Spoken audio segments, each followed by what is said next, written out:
Magandang umaga po sa lahat. Amen? Amen. Happy New Year po. At alam ko po na pinilit at ginusto natin na tayo ay makarating dito upang sa ganoon ay makasamba pa rin tayo sa ating Diyos sa umagang ito. At sasalubungin po natin ang taon na isang taon na kung saan na mayroong dapat ipagpasalamat ang bawat isa sa atin. Sapagkat ang taong nakaraan ay isa ka sa nadatnan ng taon ngayon at wala ka sa simenteryo. Amen. Marami po ang naghangad na madatnan nila ang 2014, subalit hindi sila nakarating. Dahil ang kanilang mga katawan ay hindi nagtagumpay at sila ngayon ay namatay, nasa simenteryo. Subalit tayo na kinalugdan ng Diyos at binigyan niya ng isang buhay na dapat ang buhay na yan ay mapagpasalamat.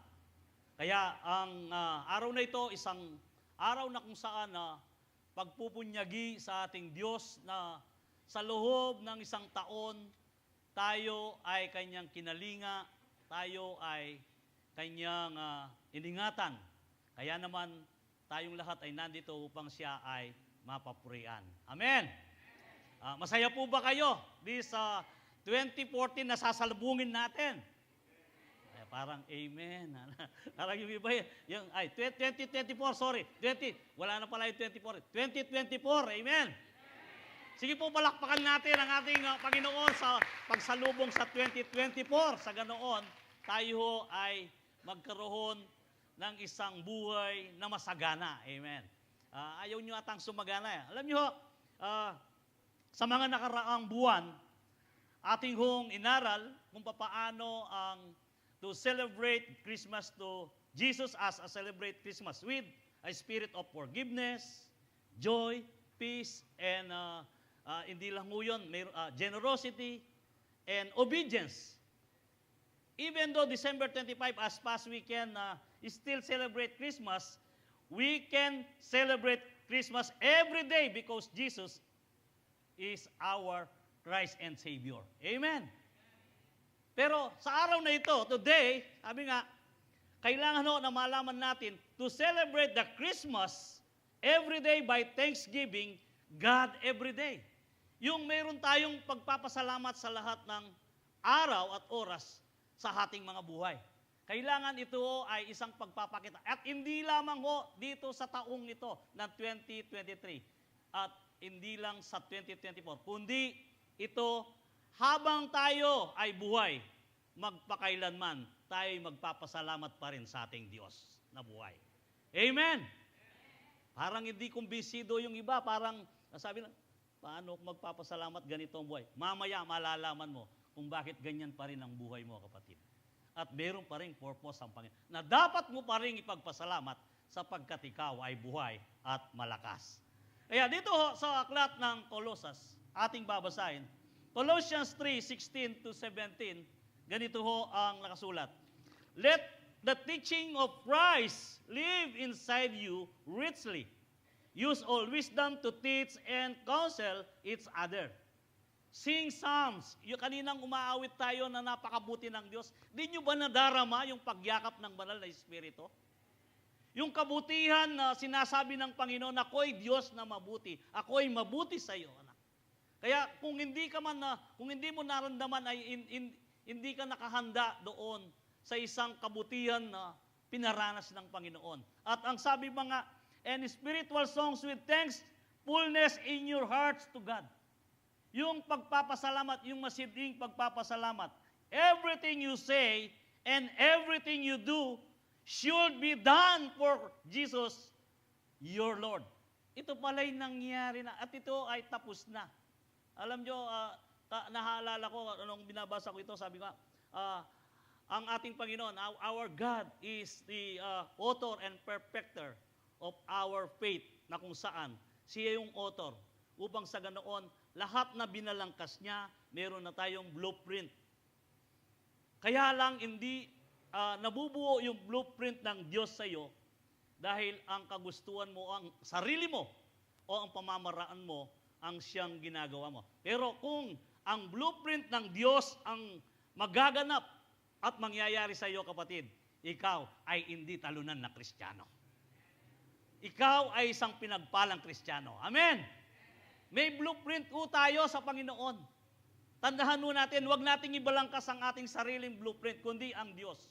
Ayahan natin na siya upang sa ganoon, igit na masagana, igit na mabiyaya, igit na malusog, at igit na may kagalakan ang dulot sa atin kapag ito ay ating pinagbigyan. Amen!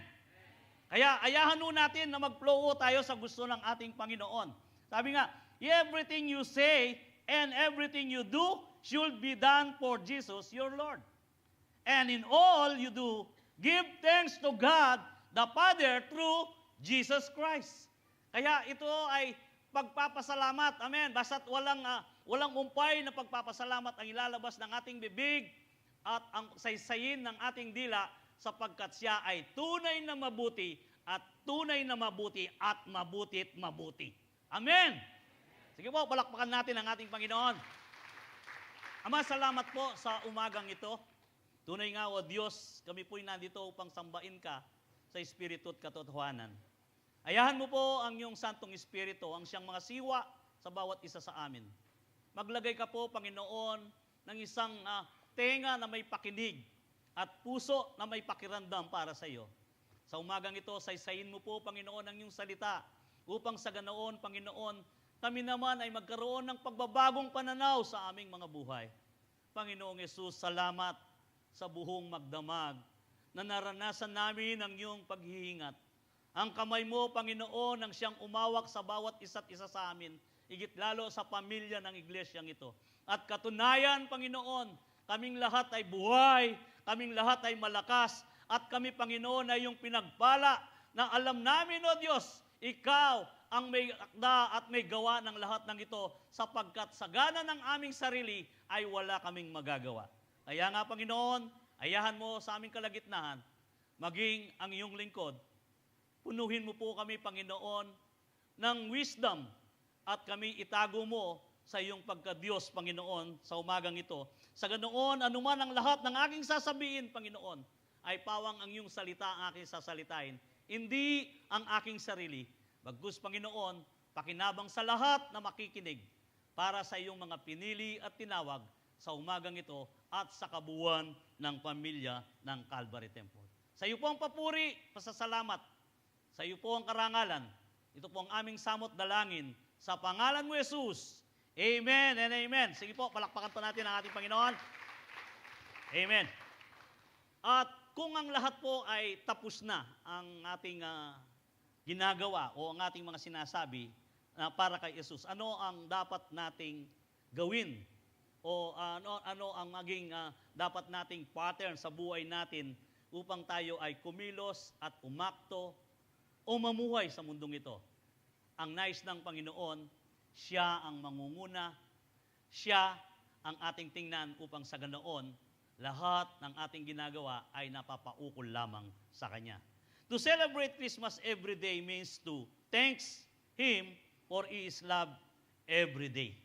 Yung pag-ibig natin na pasasalamat, yung kailangan mayroon tayong, bumangon ka lang at, kaya pala medyo malamig dito, tubig pa lang inaapakan ko sorry.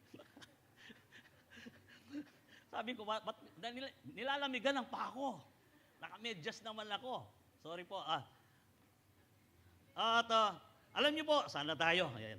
At dito, sabi nga, kailangan na tayo ay mayroong pagpapasalamat. Kasi kung wala kang pagpapasalamat, yun lang pagbangon mo. O kanina na magising ka, na ikaw ay umihi at uminga, may kalakasan ka, dapat mong ipagpasalamat yan, kapatid. Sapagkat yan ay plano ng Diyos sa iyo kung papaano ikaw ay Kanyang i-bless at kung paano ito ay tanggapin mo bilang pasasalamat sa Diyos at dadagdagan pa niya ng taon at taon ang bawat yugto ng iyong buhay. Amen.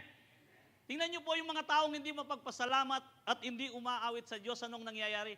Makita mo, nakalugmok, nakayuko, yung kumisan na hindi man sila nag-aral ng mataas na antas na pag-aaral pero walang intos pag ngayon pala sila ay mayroong malalim na problema. I mean, tayo ho ay pinagpala, amen.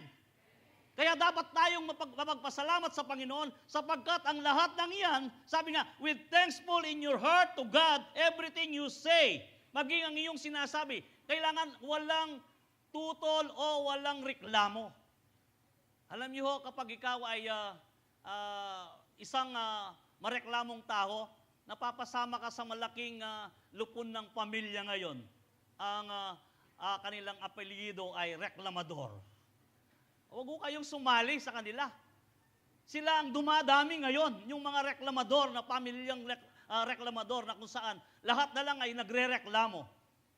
Subalit, ang mga Kristiyano o ang mga pamilya ng Calvary Temple, kailanman hindi magre-reklamo, kundi ang bibigkasin ng kanilang labi at dila ay pasasalamat at pagpupuri sa ating Panginoon na buhay. Hallelujah! Dito po sa Psalms 8:4, what is a man you are mindful of him, and the son of man that you care for him? Itong verse na to kung papaano ang sabi na walang iniisip ang Diyos kundi ikaw sa lahat ng panahon. Walang iniisip ang Panginoon sa kanyang pagpaplano kundi ang tao na kanyang nilikha na tinubos niya sa kanyang banal na dugo na ikaw at ang pamilya ng Calvary Temple maging ang mga makasalanan ay kasali rito kung ikaw ay susunod at ayahan mong maganap ang ninanais ng Diyos sa iyo. Dito ho, sabi niya, what is a man you are mindful of him? Sino ka? Sino ako? Bakit lagi kang inaalala ng Diyos? Bakit lagi kang iniisip? Bakit laging may pagpaplano ang Diyos na kung minsan naman ay hindi ito nagaganap sa bawat yugto ng buhay natin? Kapatid, kailangan baguhin natin ang ating kaisipan.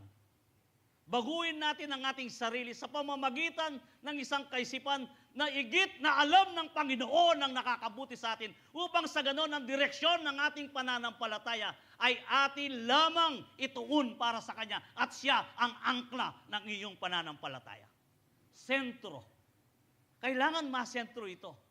This 2024, kailangan ho ang buhay natin ay iharap natin na ang makikita nila ang mukha ni Kristo sa bawat isa upang sa ganoon tayong lahat ay mabangsagan na isang tunay na Kristiyano sapagkat ang daladalan natin ang pangalan ng pagkakristyano ay si Yesu. Amen. Psalms 139 verse 17 and 18. How precious are your thoughts about me, O God. They cannot be numbered. I can't even count them. They outnumber the grains of sand, and when I wake up, you are still with me. Kung ito ho ay iyong imahin, gaano ba karami ang grains? Gaano karami ang trigo, bigas, o mga bagay na kung saan na ito ay mabilang o hindi? O gaano karami ang buhangin sa dagat, sa seashore ng dagat? Mabilang mo ba yan? Ito ang sinasabi ni David. Na ang lahat ng mga bagay na gustong mangyari ng Panginoon na pagpaplano sa tao ay hindi na uubusan. Kumisan pa nga ito, madalas tayo ay nagkakamali o kaya naman madalas tayo nagkakasala. Kanina lang umaga, maaaring may iba na nagkasala sa pagdadrive o kaya naman sa mga kasambahay o sa lahat ng ating ginagawa. Pero hindi ho ito nangangahulugan na tayo ay isa ng talunan na mayroong dalang pagkakasala o pagkakamali. Sapagkat, sabi nga ng ating binabasa, alam nyo ba na hindi na uubusan ng biyaya ang Diyos? Hindi na uubusan ng biyaya. Kung ikaw man ay nagkamali at hindi ka lang namumuhay na nag-e-enjoy sa pagkakamali o sa kasalanan, ikaw pa rin ay kinakalinga ng Diyos na ayaw kanyang maalis sa kanyang tabi, kagaya ng sinasabi niya kay Aring David.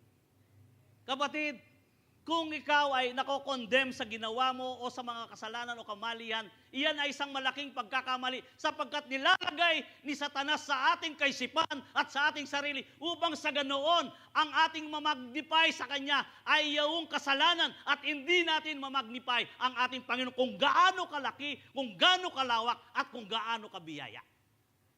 Kaya kapag tayo nagkamali, kung tayo man ay mayroong pagkakasalang nagawa, sasabihin lang na, sorry Lord, ayaw ko na pong ulitin uli.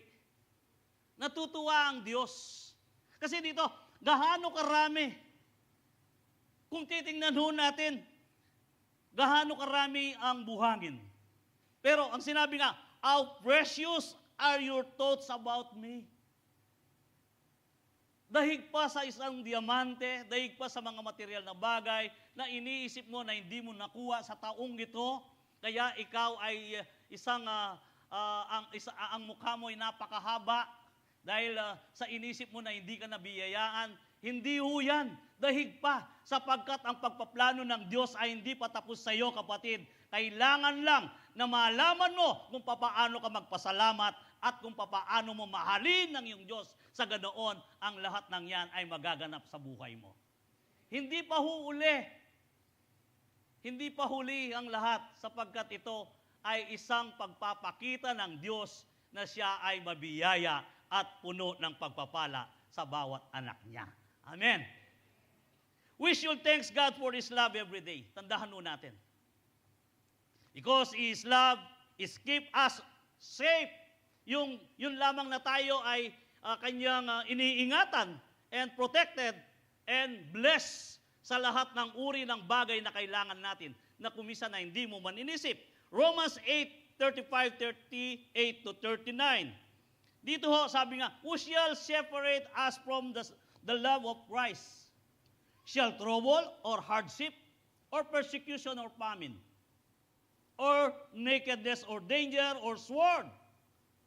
For I am convinced that neither death nor life, neither angels nor demons, neither the present nor the future, nor any powers, neither height nor depth, nor anything else in all creation will be able to separate us from the love of God that is in Christ Jesus, our Lord.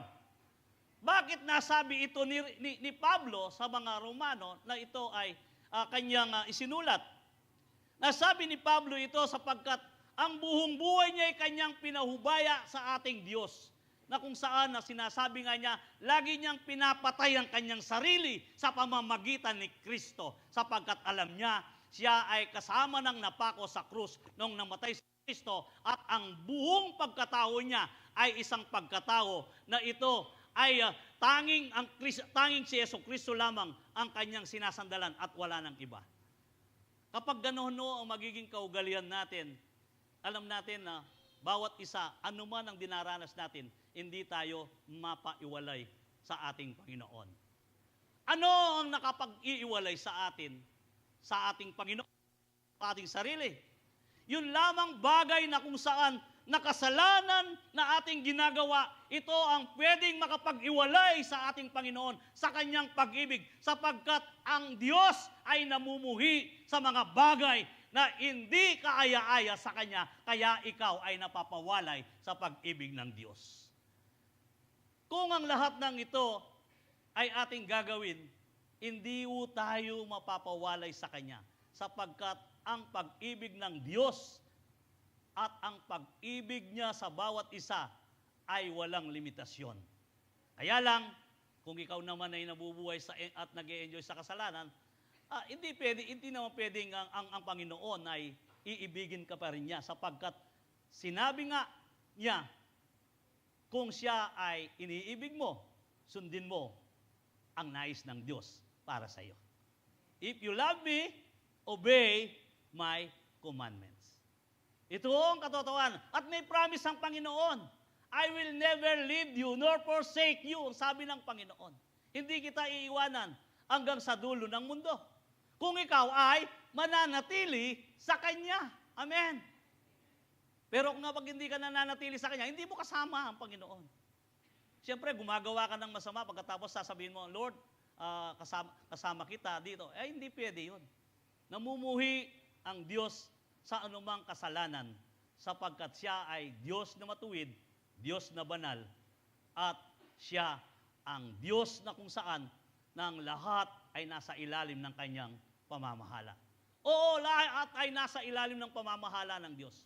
Subalit, ikaw pa rin ang magdidesisyon kung ikaw ay aalis sa Panginoon o kung ikaw ay hindi na iibigin ng Panginoon kapag ikaw ay nagpatuloy sa mga maling ginagawa. Sapagkat ang sabi ng Panginoon, kung siya'y mahal mo, sundin mo siya. At ang lahat ng pinangungunaan ng Espiritu ng Diyos ay naging anak ng Diyos. Subalit, ang hindi pinangungunaan o hindi ginogovern ng banal na Espiritu ay ang ama nila ay tagalabas. At yan ay sinasabi at binanggit, siya ay si Satanas. Diablo ang iyong ama. Kaya nga kapatid, nakakapag-iwalay ang isang tao sa pagmamahal ng Diyos o nakakaiwalay siya sa pamamagitan ng kasalanan. Dito, sinabi na maging ang mga anghel sa langit ay hindi ka pwedeng iwalay sa kanyang pag-ibig kung ikaw ay mananatili sa kanya. Kaya dito, nothing and no one can separate you from the love of God except yourself. Yun lamang yung sarili. At ang kasalanan ang nagdudulot ng pag-iiwalay kay Kristo. Bakit? Iyan ho, noon pa man, ang relasyon ng tao ay napawalay sa Diyos sa pamamagitan ng kasalanang dinala sa atin ng ating mga ninunong, si Adan at si Eva. Na kung saan, sa kanyang pag-ibig na walang hanggan ng Diyos sa bawat isa sa atin, ay kanyang binalangkas o pinlano na magkaroon ng isang tagatubos at walang iba kundi ang ating Diyos mismo na nagkatawang tao, ang ngalan niya ay Jesus. Ibinalik niya ang nasirang relasyon ng tao. Kaya nga, siya ay nagbuwis ng buhay para sa iyo. At tandahan mo natin, marami akong naririnig kung minsan, kaya minsan nasa kabundukan ako o yung iba, sa pagpapakamatay ni Kristo, ikaw ang dahilan. Hindi ho nagpakamatay ang ating Panginoon. Hindi ho nag-suicide ang ating Panginoon. Amen? Kusa niyang ibinigay ang kanyang sarili sapagkat siya ay may kahakibat na pag-ibig na ayaw niyang mawalay ang tao upang sa ganoon kailanman ay hindi mawaglit sa tabi niya. How precious! Ganyan kanya iniisip. Tuwing titingnan niya ang guhit ng kanyang palad, ikaw ang kanyang nakikita na nakabalangkas ang kinabukasan mo para sa ganoon, ikaw ay mabiyayaan niya ng pagpapala upang ikaw ay kanyang mamuldi o matupad ang ninanais niya para sa iyo dito sa lupa upang ikaw ay magamit niya. Sa ganoon, ikaw ay blessed upang sa ganoon, ikaw naman ay maging blessing sa ang ibang tao. Kaya nga kapatid, plano ho ng Diyos yan. Kasi ako minsan nakakalungkot, bakit tayo nag-iinagpis doon sa kahirapan? Napakahirap kaya kasi nang maging mahirap. Di ho ba? Yung talagang napakahirap ng maging mahirap. Pero yun ho ay ating hong pwedeng alisin sa ating sarili na tayo'y maging mahirap. Kung tayo lamang ay mayroong pagpapasalamat o pagkilala sa ating Diyos sa lahat ng oras, sa lahat ng araw, na siya ang kasama natin. Amen? Kaya nga, how can we keep ourselves in God's love? Paano natin papapanatiliin ito?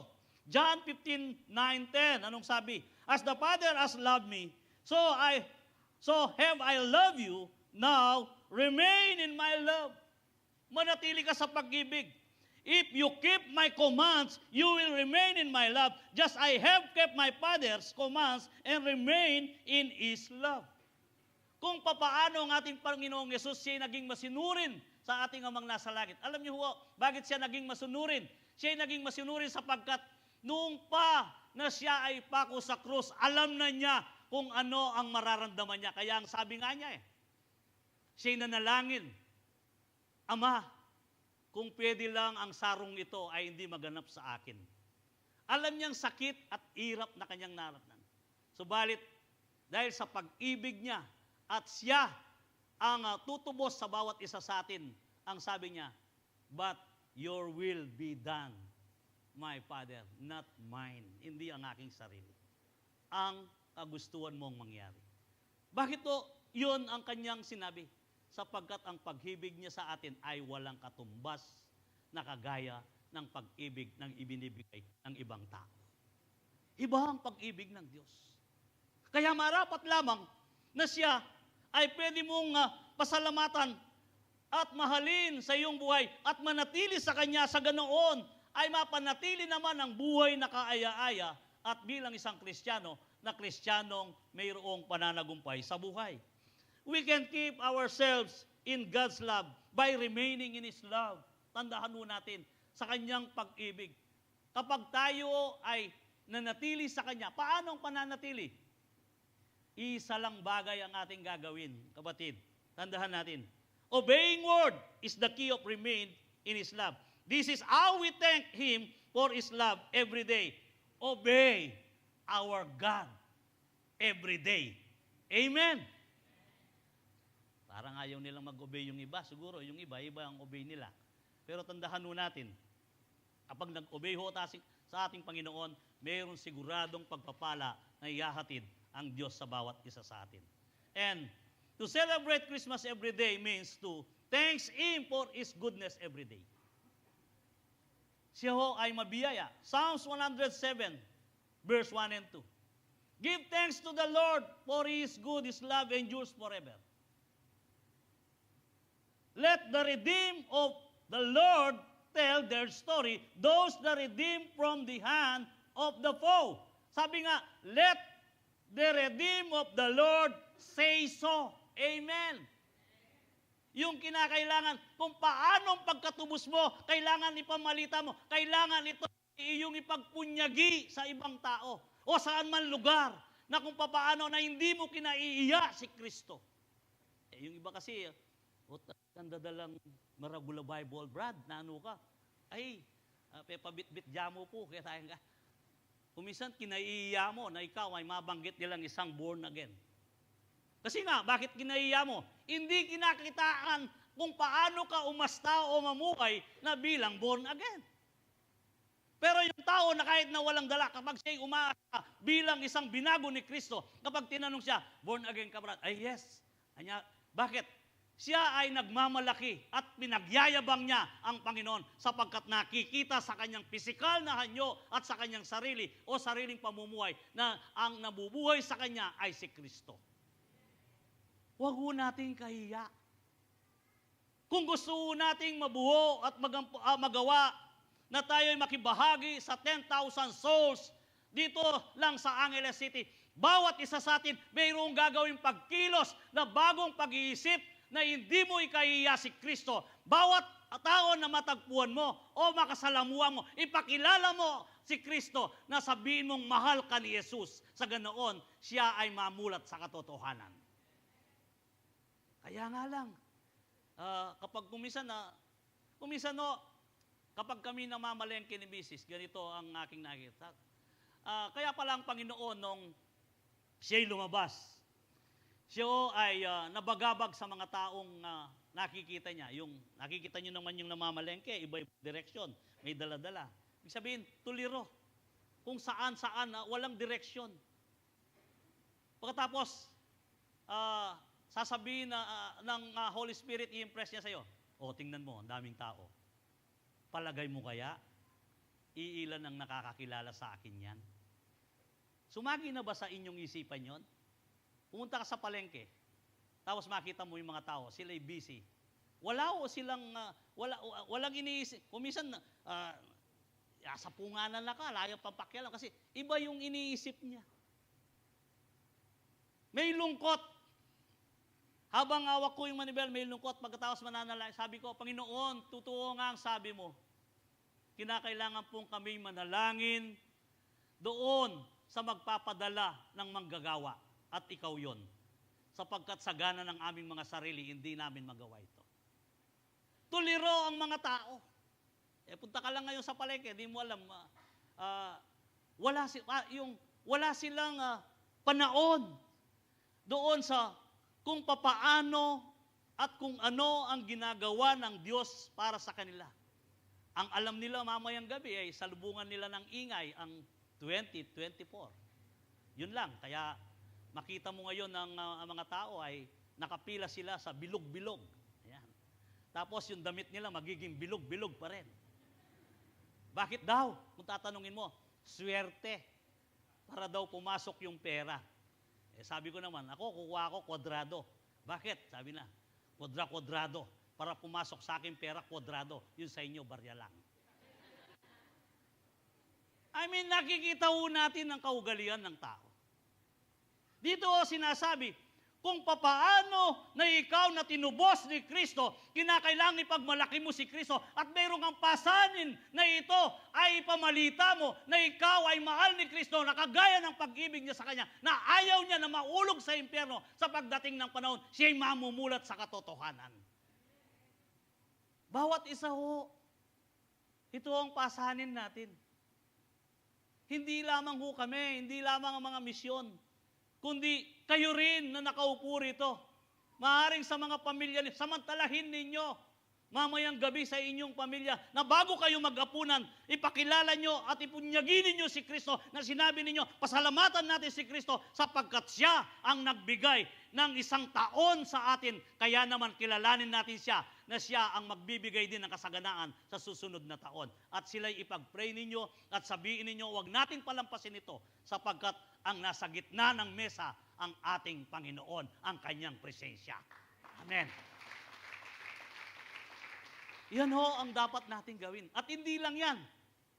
Hindi lang yung pag-alala natin sa Paskong ito, kundi araw-araw ay Pasko, araw-araw ang pag-ibig ni Kristo ay ipamalita natin sa kanila. Sa ganoon, tayo ho ay hindi abutan ng mga bagay na ginagawa ng kaaway na walang tigil at siya ay nagdo-double time sa paggawa o pag-agaw ng kaluluwa sa atin. Ganoon ang kanyang ginagawa. Lahat na lang ng bagay ay kanyang ginagamit. Mga gadget, ginagamit yan upang ang tao ay mapawalay sa Diyos. Mga material na bagay, bahay, pagandahang bahay, sasakyan, pabaguang modelo, kung ano-ano ang offer ng Diablo upang sa ganoon, ang kaisipan ng tao ay maliis sa katotohanan na kailangan niya ang Diyos sapagkat ang ipinagkakalob ng Diyos sa atin ay buhay na walang hanggan, hindi pansamantalang buhay. Kaya dito, kailangan na ito ay mapamalita natin. Sa 1 Peter 2:1-3, anong sabi? Therefore, rid yourself of all malice and all deceit, hypocrisy, envy, and slander of every kind. Like newborn babies, crave pure spiritual milk. Yung manabik tayo sa banal na espiritu, so that by my it you may grow up in your salvation. Now that you have tasted, the Lord is good. Amen. Yung ang ginawa niya sa 2023 sa atin, kung tayo man ay nakaraos ng isang buhay na masagana, mapayapa, patikim lang ng Diyos yan kung ikaw ay mananatili sa Kanya, kapatid. Amen. Kaya, kung gusto ninyong pagpalain kayo ng Diyos, maging pagpapala sa iba, hindi lamang sa material na bagay, at yan ho ay mga bonus na lang yung material na bagay. Igit sa lahat, kinakailangan yung pag-uugali natin na pakikitungo kahit kanino. Upang sa ganoon, kakitaan tayo ng kaugalian ni Kristo na isang relasyon na hindi nagtatangi, na may malasakit sa kapwa, at pagkatapos nun, mga bonuses na lang yung mga bagay na material na madaling maibigay sapagkat ang nag-uudyok sa iyo ang banal na espiritu na napapaloob sa isang katauhan bilang isang Kristiyano. Kapag nagagawa mo yan, madali na lang yung magbigay. Simple na lang, hindi mo na iniisip yan.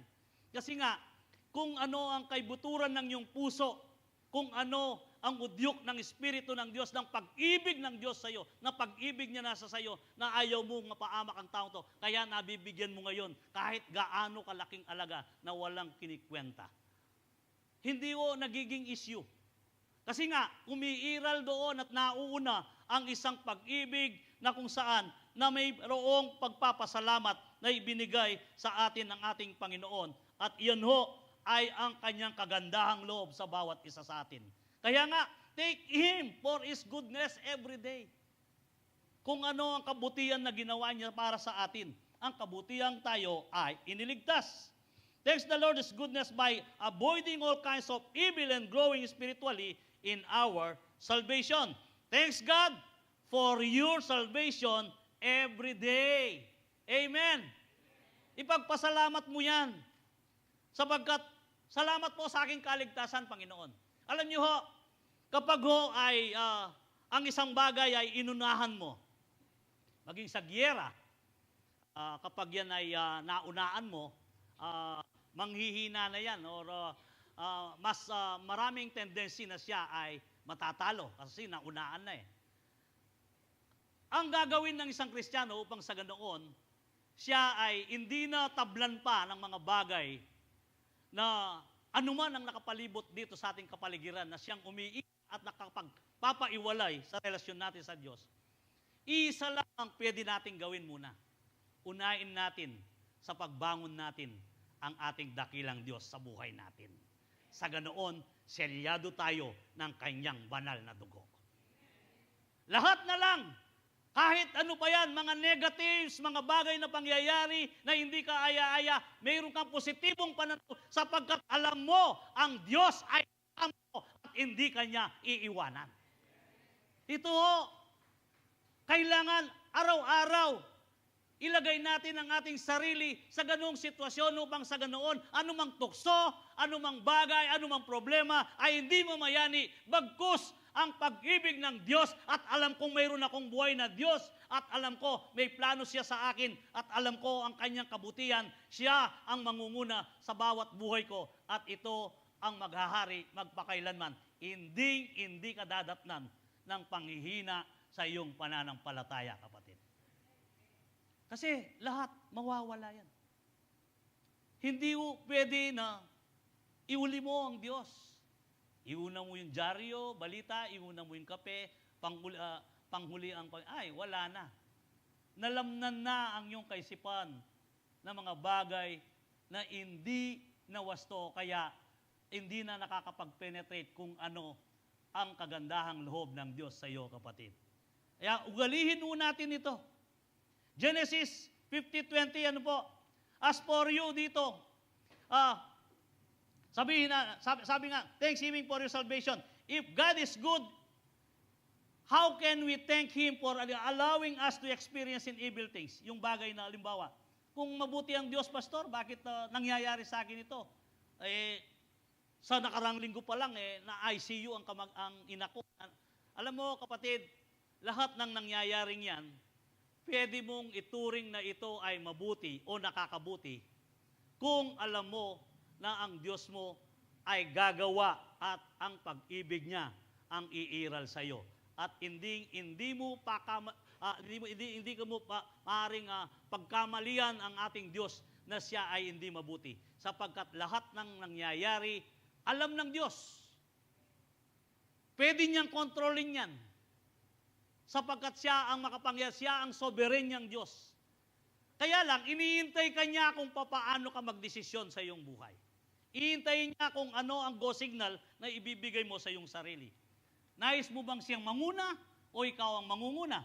Dito ho, sabi nga, mayroon isang kwento rito sa Genesis 50:20 at napakaganda. Let us learn about the story of Joseph in the dreamer. In Genesis 37 verse 50. Dito ho ang sabi, as for you, sa Genesis 50:20, as for you meant evil against me, but God's meant it for good, to bring it about that many people should be kept alive as they are today.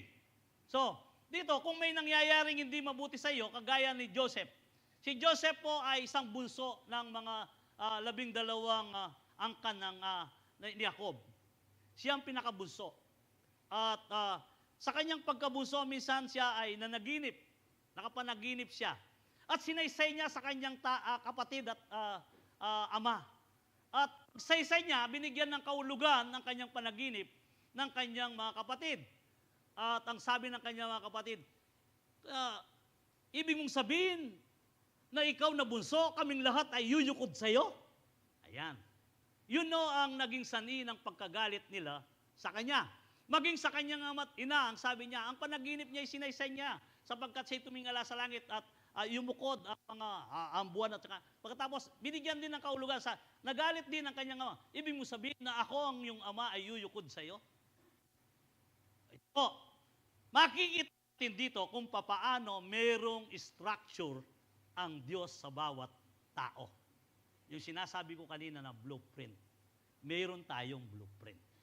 Ngayon, sa kanyang structure o sa blueprint, itong si Joseph, dahil siya napag-initan ng kanyang mga kapatid, siya ay tinangkang patahin, iulog sa isang balon na walang tubig na abang siya ay kasama. Subalit ang kanyang panganay, ang panganay nila na si Ruben ay nakikiusap, wag nating saktan, sabi niya. Kapatid din natin yan. O kung gayon, sabi niya, kapag yan ay pinatay natin, wala tayong pakinabang. Kung ganon, sabi niya, ang gagawin natin, iulog natin sa balon. Hinulog nga sa balon at pagkatapos ay ibinenta sa mga Egyptyo na kung saan siya ginawang alipin. Isipin niyo, dahil sa sama ng loob ng kanyang kapatid, itong bunsong ito ay naging alipin at siya ay nakipamayan sa Egypto na kung saan doon ay ginawang alipin. Subalit, itong si Joseph, kaya binasagan siyang Joseph the Dreamer, ang lahat ng kanyang panaginip, alam niya na ang panaginip niya, ang Diyos ang nagsasaysay sa kanyang panaginip doon sa structure na gusto niyang mangyari. Kaya itinake niya ito na isang oportunidad, hindi isang negatibo. At minsan nangyari na siya ay binigyan ng pamamahala sa Egypto, na kung saan na siya ang pangalawa na makapangyarihan sa sinasakupan ng buong Egypto. Nangyari na ang mga bagay na ito sapagkat siya mismo ay hindi inilalagay ang kanyang sarili sa mga bagay na gustong mangyari ng kaaway. Minsan, nung siya ay naglilingkod sa asawa ni Potiphar, si Potiphar po, siya ang kanyang pinaglilingkod. Minsan, ang asawa ni Potiphar, dahil makisig ang binatang ito na si Jose, at sa lahat sa kanila ay may kagandaang lalaki. Araw-araw na lang tinutokso ng asawa ni Potiphar. Ang sinasabi niya, sipingin mo ako. Bigyan mo naman ako ng souvenir baby. Yung ano lang yun, ha? Wala sa Bible yun. Yung sipingin mo ako. Isipin mo, nagpapasiping sa kanya. Pero anong sinabi ni Jose? Ang mga bagay na hindi kaaya-aya sa mata ng aking Diyos ay hindi ko kayang gawin.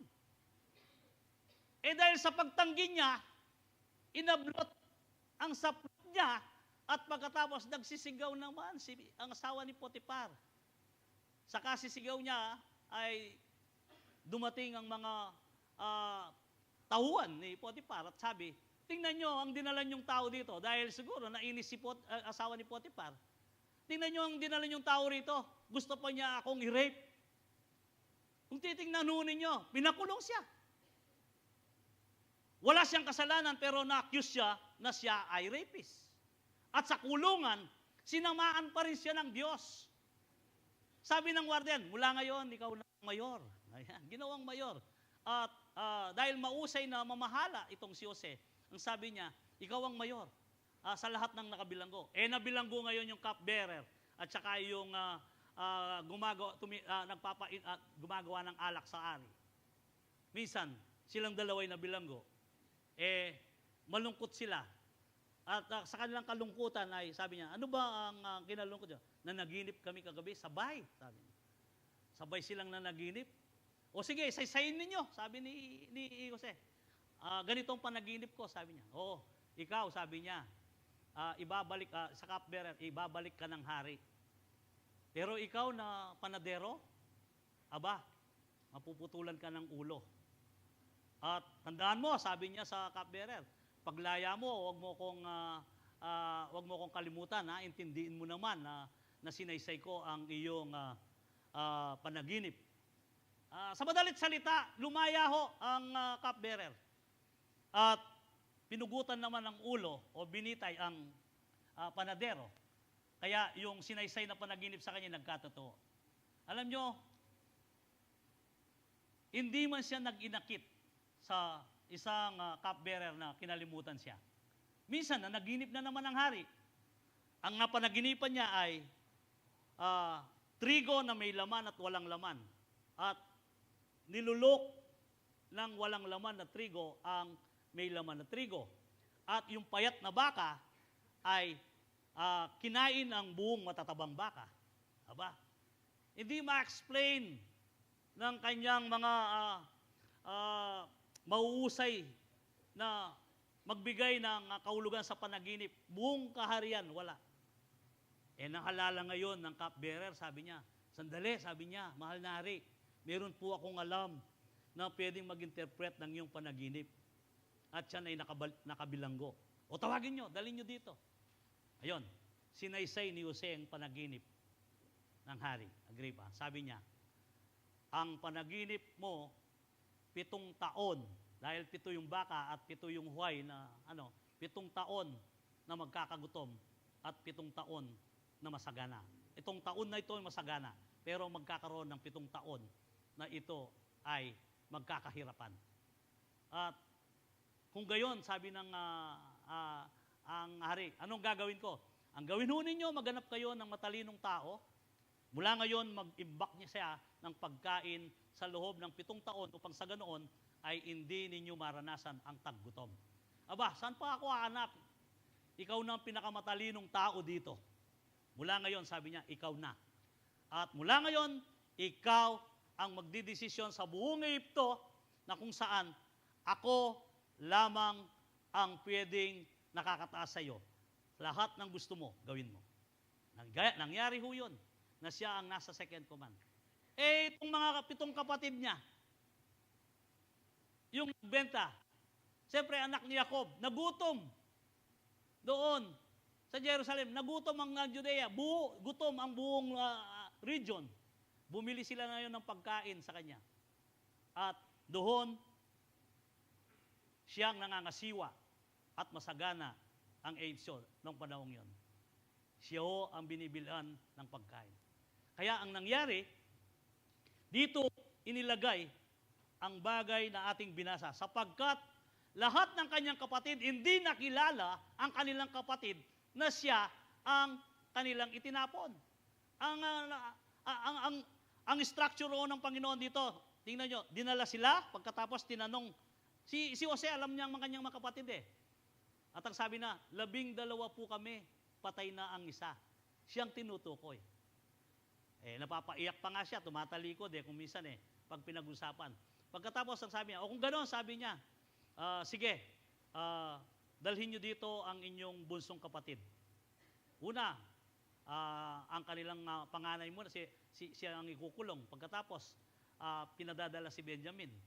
Subalit, ang sabi ho ng magkakapatid, sabi nila, ang ginawa natin noon kay Jose ay sinisingil na tayo ng Diyos. Naririnig niya yan. Hindi siya naalata kasi nga gumagamit siya ng interpreter, yung nag-interpret sa sinasabi niya. Hindi nagpaalata na siya ay kapatid nila. Napapaiyak siya at tumatalikod. Kaya, minsan nga, nung hindi na niya mabata, sapagkat sila ay kanyang mga kapatid, isipin ninyo, gumagawa pa siya ng pamamaraan kung papaano na sila ay magtapat sa kanya. Ang kanilang salapi na pinagbilan, ilalagay uli doon sa sako. Pagkatapos, pag uwi nila, makita nila yung kanilang pera. O kaya naman yung cup na pinag-inuman ng ilalagay doon para mayroon siyang nakitang dahilan na sila ay mananatili yung iba na ikukulong niya sa Egypto. Pero sa bandang uling, sabi niya, nang hindi na niya matiis, nung pinadala nga si Benjamin na gusto niyang makita, pinagtapat niya sa kanyang kapatid na ako si Jose, na inyong kapatid, na inulog sa balon at ibinenta. Kaya anong sabi? Anong sabi niya? Aro ko, sabi niya. Patay tayong lahat dito. Gagantihan tayo ni Jose. Huwag kayong mag-alala, sabi niya. Nangyari ang bagay na ito para sa ikabubuti ng ating pamilya. Bagay na pinangyari ng Diyos. Nakita niyo ang kaisipan ni Jose. Hindi niya tiningnan ang revenge. Hindi niya tiningnan kung paano inulog at ibinenta at paano nakulong. Kundi ang tiningnan niya yung mabubuting bagay na inilagay ng Diyos sa kanya, ang kanyang nakita. Sa ganoon, pinasalamatan niya ang Diyos, gaano man kahirap at gaano kasakit ang nangyari sa kanya. Kung minsan sa atin, tandaanan mo, patse may bagwa ko. Heda na ka man na dinan. O may bagwayapin. Anyang lumapin yung kapatan. Anyang mongi ka. Alam mo, kung gano'n ho ang kaisipan natin bilang pamilya ng Calvary Temple, hindi ka tunay na kapamilya ng Calvary Temple. Sapagkat sa pamilya ng Calvary, walang ganyan na pag-uugali. Amen! Ito ang natututunan natin. Ano man ang nangyari sa buhay mo sa mga nakaraang taon, sa mga kapatid mo, sa kakaibigan mo, kakilala mo, o kapwa mo, huwag mong itanim ito. Kung ikaw man ay umasenso doon sa panahon nito at sila'y lumalapit, huwag mo ring tingnan yon, sapagkat yon ay isang bagay na nakapagbigay hamon sa iyo. At iyon ay balangkas lang ng Panginoon kung paano ka natuto, kung paano ka tumatag, at kung paano ka pinagpala ng Diyos.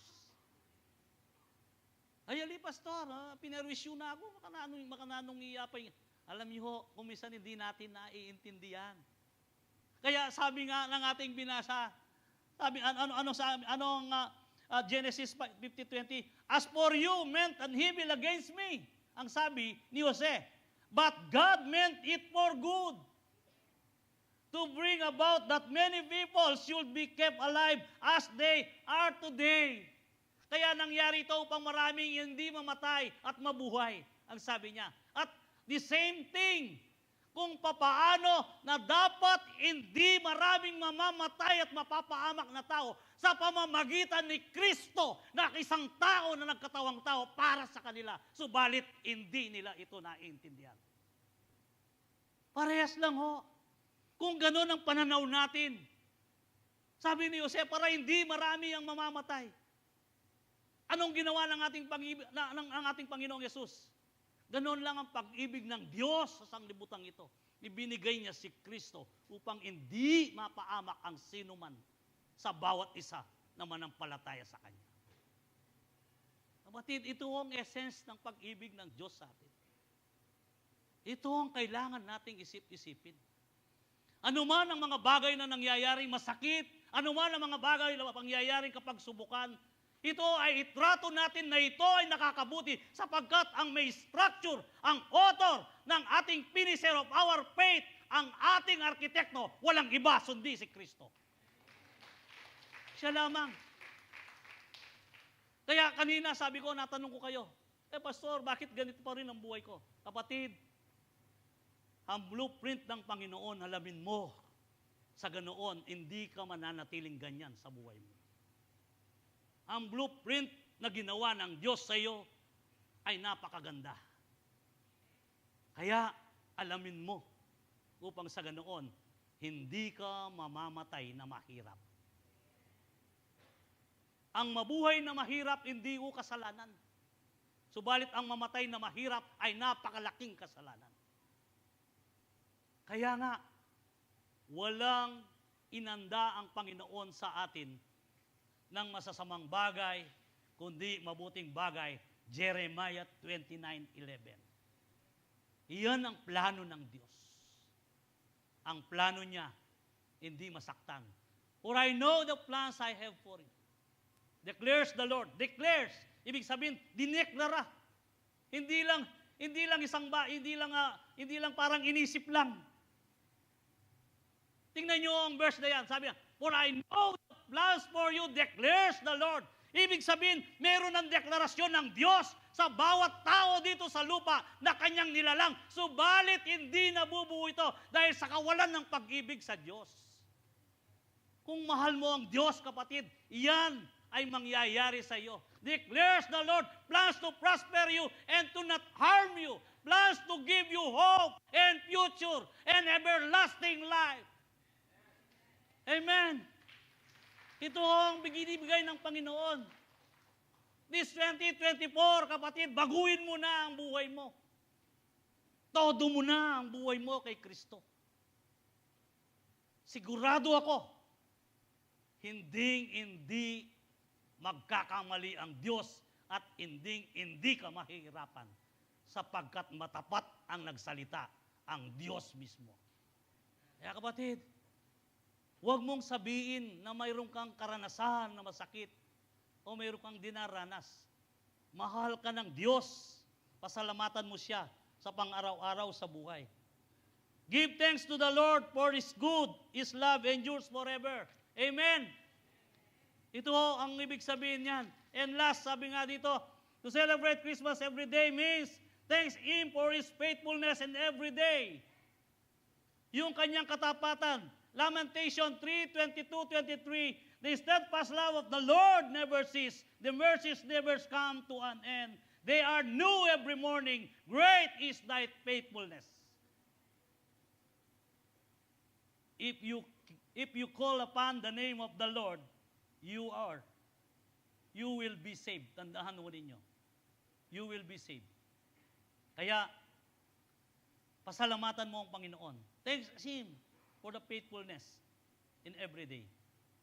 Kailangan puno ka ng pasasalamat. Kung mayroong throwback. Yan. Inuna ko lang yung back, no? Kasi seryoso kayong masyado eh. Bakit kayo seryoso? Sigurado ako, ang banal na Espiritong nangungusap sa inyo.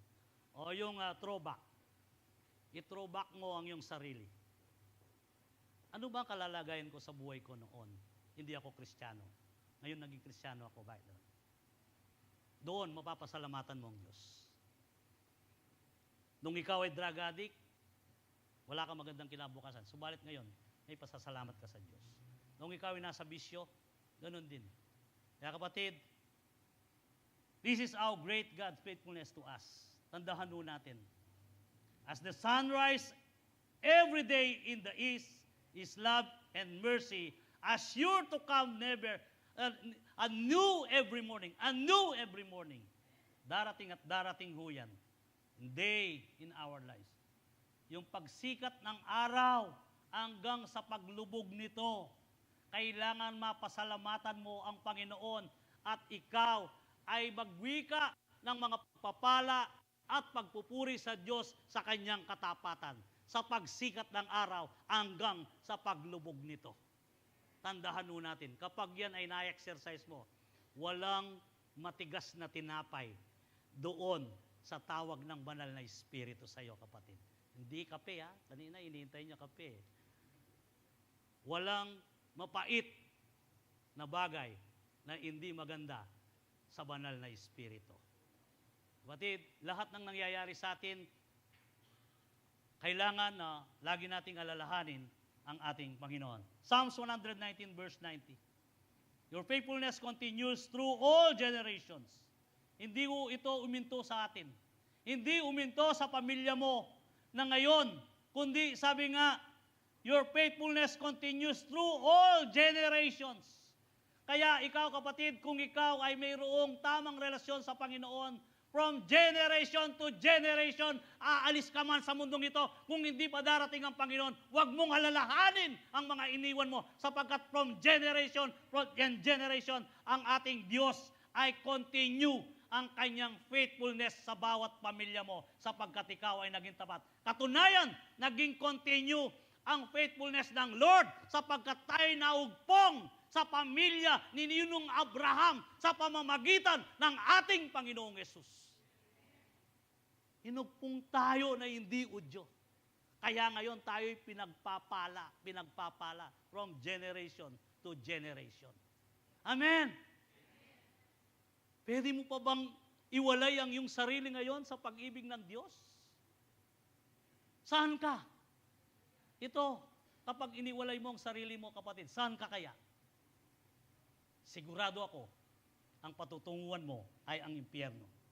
And Psalms 119, verse 90, anong sabi? You establish the earth and it endures. To remain in my word, obey our commandment, ang sabi ng Panginoon. 1 King 8:56, sabi nga, 56, praise be to the Lord who has given rest to His people, Israel, just as a promise. Not one word has failed of all good promises He gave through His servant Moses. Tandahan natin, lahat ng natala at pangako ng Diyos dito, lilipas ang nakapalibot sa atin mga bagay na kung saan. Subalit ang salita ng Diyos ay hindi kukupas, kundi ito ay matutupad kung ikaw ay mananatili sa pag-ibig ni Kristo. Ito ho, huwag ho nating alisin. Tayo lalako kayong panimanmanta mo yung salita na ng Ginoo. Kailangan this 2024, lalo tayong maging masidhi sa pagbabasa ng salita ng Diyos upang sa ganon maunawaan natin kung ano ang sinasabi niya sa atin sapagkat ito ang nagsisilbing bibig ng Diyos sa iyo, kapatid, sa lahat na mayroon kang katanungan. Kaya nga, in 1 Kings, sabi nga, 8:56, praise be the Lord who has given rest to His people Israel, just as He promised, not one word has failed of all the good promises He gave through His servant Moses. Joshua 21:45, not one of all the Lord good promises to Israel failed. Everyone was fulfilled. Amen. Nangyari ho. Thanks God for His faithfulness every day, for He will surely fulfill His promises. Amen. Hallelujah. Palakpakan po natin ang ating Panginoon. Woo! Thank you, Lord, sapagkat mayroon kaming buhay na Diyos at ang ngalan mo'y Kristo. Mag-review tayo. Celebrate Christmas by thanksgiving God every day. Thanks Him for His love every day. Thanks Him for His goodness every day. And thanks Him for His faithfulness every day. 1 Thessalonians 5:16 and 18. Always be joyful. Never stop praying. Be thankful in the circumstances, for this is good. This is God will for you belong to Christ Jesus. Tandahan mo natin, be thankful in all circumstances, for this is a God will. Ito ang ninanais ng Diyos sa bawat isa sa atin. Be thankful for the God every day and experience God's abundant blessing all the way. Sa anumang pamamaraan o sa anumang bagay, tayo'y pagpapalain ng Diyos sapagkat siya'y tapat ng ngako. Kapatid, mapalad po tayo. Sabi ko nga, tayong tinawag at pinili ng pamilya ng Calvary na tayo ay mananagana sa 2024 sapagkat ang Diyos natin ang may hari ng lahat ng mga bagay na mabubuti para sa bawat isa't isa sa atin. Kaya nga po, papanatilihin po natin ang ating pag-ibig sa Diyos. Tanging ang kasalanan ang makapag-iiwalay sa pag-ibig ng Diyos, kapatid. Huwag mo nang gawin ang mga bagay na hindi ninanais ng Diyos upang hindi tayo mapawalay. Sa umagang ito, tatanggap po tayo ng banal na hapunan. Alalahanin natin ang kanyang ginawa sa krus ng Kalbaryo.